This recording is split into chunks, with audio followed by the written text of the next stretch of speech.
আমি আমার বোনকে কিছু টাকা ধার দিয়েছিলাম, কিন্তু তাদের সেই টাকা পরিশোধ করতে কষ্ট হয়ে যায়।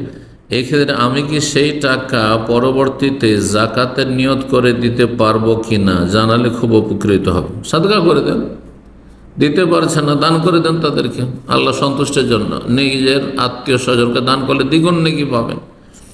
জাকাতে কেন, আল্লাহর হক কেন আপনি হরণ করবেন? জাকাতের জন্য প্রথম যে শর্ত হচ্ছে যে আপনি যে ফরজ ইবাদত করছেন, দেওয়ার সময় আপনাকে নিয়ত করতে হবে।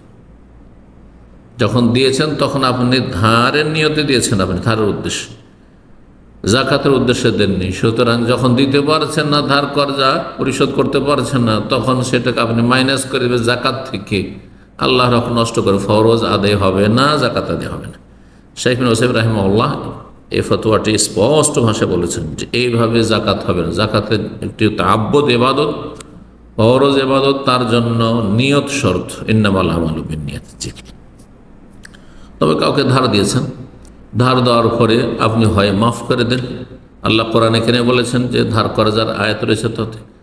আর যদি না হয় তো আপনি ওকে সময় দেন। জি, ওয়াইন কানা যুসরাতিন ফানাজিরাতুন ইলা মাইসারা।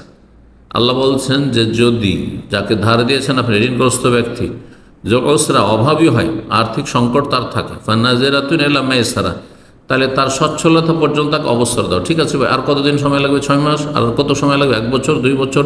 আচ্ছা ঠিক আছে, আপনি যখন পারেন দেন। কতদিন সময় নেবেন নেন, এইভাবে। ওয়ান তাসাদ্দাকু খায়রুল লাকুম, আর যদি সাদকা করে দাও তো সেটা তোমাদের জন্য আরও ভালো। তো আপনি সাদাকা নিয়ত করতে পারেন। এ ধার কর্জা যেটা দিয়েছেন সেটা পাচ্ছেন না বা পেতে কষ্ট হচ্ছে সেই জন্য, কিন্তু জাকাত আদায় হবে না। আল্লাহু আ'লাম।